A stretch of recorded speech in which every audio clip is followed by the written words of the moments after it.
अस्सलाम वालेकुम। दुनिया डिजिटल के साथ मैं हूं अदील वड़ाइच और मेरे साथ दुनिया डिजिटल की टीम मौजूद है, ज़ीशान यूसुफज़ई और मरियम इलाही।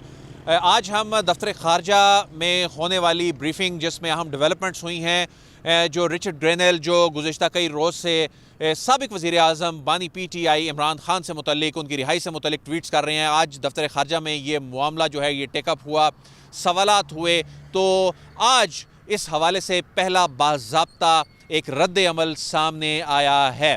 और इन्हीं दिनों में जब मिलिट्री कोर्ट से मुतल्लिक जब यूरोपीय यूनियन ने, बरतानिया ने और अमेरिका की जानिब से तहफ़्फ़ुज़ात का इज़हार किया गया, एतराज़ात किए गए कि ये जो आलमी कवानीन हैं, जो बुनियादी हकूक़ हैं, उनकी ख़िलाफ़ वर्जी होने की जानिब इशारा किया, तो उसमें भी आज वेस्ट को प्रॉपर जवाब पाकिस्तान की जानिब से दिया गया है। इस सारे मामले में बात करेंगे। सबसे पहले ज़ीशान से बात करते हैं। ज़ीशान, आज आपने ब्रीफिंग कवर की, तर्जुमान दफ्तर ख़ारजा मुमताज़ ज़हरा बलोच जो हैं उनसे सवाल हुआ कि रिचर्ड ग्रेनेल जो हैं, जो अमरीकी नौ मुंतखब सदर के मुशीर हैं, उनकी जानिब से बानी PTI की रिहाई से मुतल्लिक जो सवालात की जो मुतालबात सामने आ रहे हैं, जो वो ट्वीट्स कर रहे हैं, इस पे पाकिस्तान का क्या रिस्पॉन्स है। तो आज पहला बाज़ाब्ता जो रद्द अमल था पाकिस्तान का इस पे आया, वो क्या था? आदिल साहब, बहुत शुक्रिया। आपको मैं आज दो चीज़ें बताऊंगा जो दुनिया डिजिटल के नाजरीन है। एक तो जो तर्जुमान दफ्तर ख़ारजा ने बताया, दूसरा जो डिप्लोमेटिक सर्कल है वो क्या सोच रहे हैं, जो ऑफिसर्स हैं, जो सफारतकार हैं, उन्होंने जो ऑफ द रिकॉर्ड गुफ्तगू की है, तो उसका कुछ हिस्सा मैं शेयर करूंगा। सबसे पहले तो जब ये सवाल हुआ तो तर्जुमान की जानिब से क्लियर कट कहा गया, उन्होंने रिचर्ड ग्रेनेल को मुखातिब नहीं किया, उन्होंने US स्टेट को मुखातिब किया और कहा कि पाकिस्तान और अमेरिका के जो ताल्लुकात है वो बाहमी जो मफादात है, बाहमी इज़्ज़त है और दो तरफ़ा एहतराम है और मुदाखलत ना करने की उस पे कायम है, उस बुनियादों पर कायम है। और इसके साथ साथ ये बात जो है ये अमरीकी हुक्काम के लिए जानना बड़ा ज़रूरी है कि हमारे जो ताल्लुकात है ये किस बुनियाद पे है। और साथ उन्होंने ये भी क्लियर किया कि पाकिस्तान अमरीका के साथ अच्छे ताल्लुकात का ख़्वाह है। जब रिचर्ड ग्रेनेल पे बात आई तो उन्होंने इस तरह से जस्टिस दिया कि एक आम बंदा है, वो ज़ाती हैसियत में जो भी बयान देता है मैं उस पर कमेंट नहीं करना चाहती। यानी आप ये कहना चाह रहे हैं कि उन्होंने कहा कि इस तरह नहीं होता?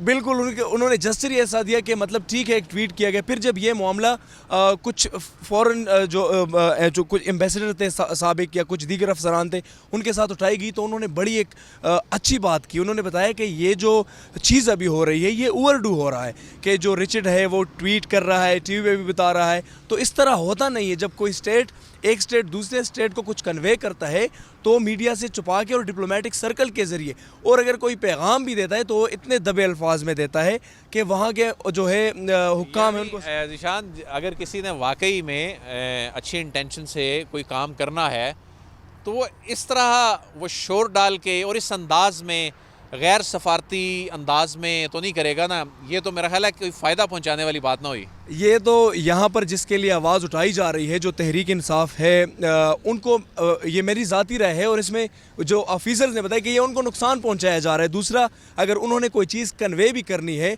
तो एक स्टेटमेंट के ज़रिए या बड़े दबे छुपे अल्फाज में वो कन्वे कर सकते। साथ साथ एक और जो इम्पोर्टेंट डेवलपमेंट आज हुई है, तर्जुमान दफ्तर ख़ारजा ने आज ये भी कहा है कि जो मिलिट्री कोर्ट्स है इस पर भी बातचीत हुई, तो उन्होंने कहा कि पाकिस्तान एक सॉवरेन स्टेट है, इसके अपने कवानीन है, इसके अपने लॉज है और इसके मुताबिक ये हो रहा है। और सुप्रीम कोर्ट ऑफ पाकिस्तान ने एक फ़ैसला दिया है और जिन कवानीन के तहत ये मिलिट्री कोर्ट्स बने वो पार्लियामेंट ने, जो बैक में नजर आए, उन्होंने अप्रूव किए, तो वो आए साथ। इस पे ज़ीशान, मिलिट्री कोर्ट्स पे भी हम इसके बाद बात करते हैं। मरियम से पहले हम ये बात कर लेते हैं, ये फॉरेन मिशंस को, डिप्लोमेटिक सर्कल्स को कवर करती हैं कि जिस तरह ज़ीशान, मरियम ये बता रहे थे कि इस तरह से नहीं होता।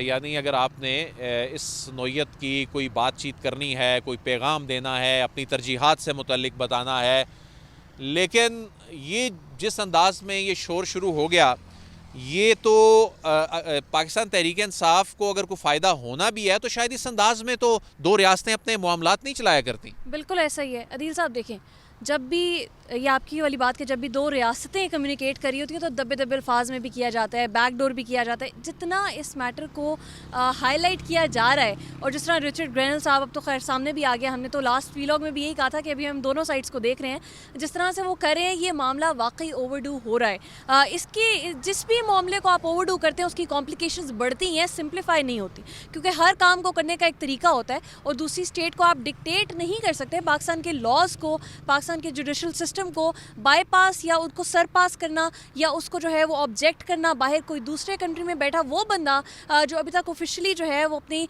पोजीशन उन्होंने होल्ड भी नहीं की, तो उनको सीरियस लिया नहीं जा सकता। मेरा ख्याल है जो तर्जुमान दफ्तर खारजा का जो रिएक्शन था जो बड़ा सेंसिबल था कि किसी इंडिविजुअल को नहीं किया जा सकता। बहरहाल अगर बात रियासतों की हो रही है तो उनको ये देखना पड़ेगा कि किस तरह इनको चलाना है। बिल्कुल इसी तरह ही मरियम, जिस तरह मिसाइल प्रोग्राम का जो मामला था, उन्होंने अपने एक जो फोरम है वहाँ से उस पर जो एतराज़ किया, तो पाकिस्तान ने भी बड़े ही मंजे हुए अंदाज में, बड़े ही सेंसिबल तरीके से जो मिसाइल प्रोग्राम के हवाले से हमारा जो एक स्टैंस है, हमारे दिफा के हवाले से हमारी जो तरजीहात हैं ख़ित्ते में ताकत के तवाज़ुन के हवाले से, हमने भी उनको उसी फोरम पे ये कन्वे किया। इसी तरह मिलिट्री कोर्ट्स वाला जो मामला है, इसमें यूरोपीय यूनियन ने जब बात की, इस पर बरतानिया ने बात की, इस पर अमेरिका ने बात की, तो हमने भी उसको उसी फोरम पे मुनासिब तरीके से, और जो एक आइनी कानूनी हमारा यहाँ पर एक राइज तरीक़ाकार है, कोई इसमें जज्बाती बात नहीं है, उससे मुतल्लिक उनको आगाह किया।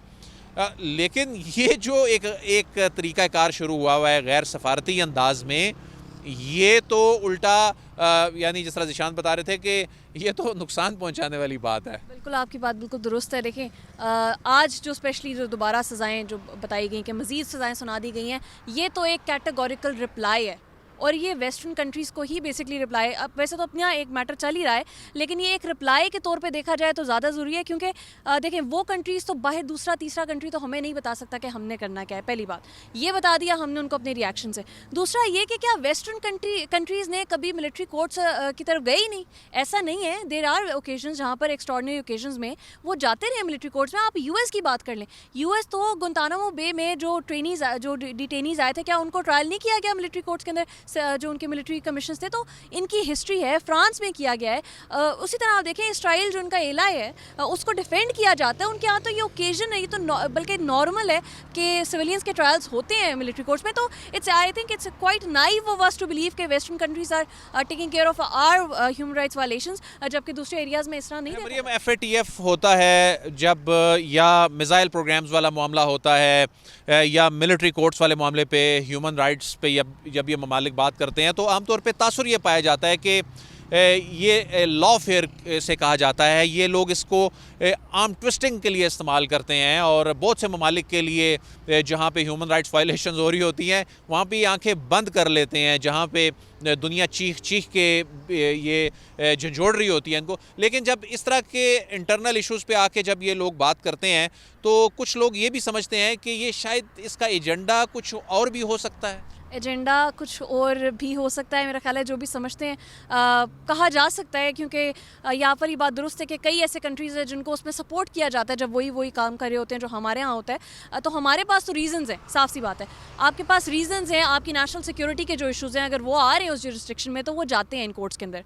और यही मैटर्स डिफरेंट डेमोक्रेसीज़ में होते आए हैं आज से पहले भी। तो हम कोई यूनिक कॉन्सेप्ट लेकर तो नहीं आए हैं, लेकिन अगर आप बाकी कंट्रीज़ को सपोर्ट करते हैं और उनके ऊपर नहीं, तो फिर यही समझा जा सकता है कि एक आर्म ट्विस्टिंग का ही तरीका है। लेकिन बहरहाल इसका बेहतरीन तरीका ये है कि इन ममालिक जो आपके शराकतदार हैं उनको इंगेज करके उनको इस पर मुतमिन किया जाए। ऐसा नहीं है कि इस पर कोई सफारती कोई जंग लड़नी है या लड़ाई करनी है। इस पर अगर आप आइनी और कानूनी तौर पे इन तमाम चीज़ों को जस्टिफाई कर रहे हैं तो अपने तमाम शराकतदारों को आप एतमाद में लें, और मेरा ख्याल है ले रहे हैं। जिस तरह ज़िशान भी बात कर रहे थे, मरीम भी बात कर रही थी, नाजरीन इस हवाले से हम आपको अपडेट करते रहेंगे कि जो मिलिट्री कोर्ट्स वाला मामला है, इस पर जो वेस्टर्न प्रेशर है जो बनाने की कोशिश कर रहे हैं, इसके अलावा जो पाकिस्तान की पॉलिटिकल सिचुएशन है जिसमें बानी PTI के जो रिहाई का मामला है, उसमें ये चीज़ें जिस तरह से पेश की जा रही हैं, कई हलके जो कह रहे हैं कि शायद 20 जनवरी के बाद की जो सूरत हाल है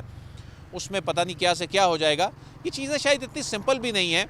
अगर कहीं से कोई वेस्टर्न प्रेशर या कोई इस तरह की सिचुएशन बनती है, कहीं से कोई इंगेजमेंट शुरू होती हैं, तो जाहिर है उसमें पाकिस्तान तहरीक इंसाफ जो कि अभी मुज़ाकराती अमल है, जिसका इस सारे मामले से ताल्लुक़ नहीं है, अगर उसने भी आगे बढ़ना है तो उसमें पीटीआई को, बानी पीटीआई को एक कदम पीछे हटना है या कई कदम पीछे हटना है। ऐसे तो नहीं है कि एक मुल्क का ज़ाहिर है एक प्रेशर आएगा और उसके बाद सूरत हाल जो है वो जिस सादा अंदाज में बताई जा रही है वो उसी जानिब चलने लग पड़ेगी। बहरहाल मुल्क के अंदर सियासी अदम इस्तेहकाम का खात्मा होना चाहिए और उसका बेहतरीन तरीका यही है कि तमाम सियासी जमातें मिल बैठ कर इस मामले को हल करें। अदील वड़ाइच को इजाज़त दीजिए, आपसे फिर मुलाकात होगी। अल्लाह हाफ़िज़।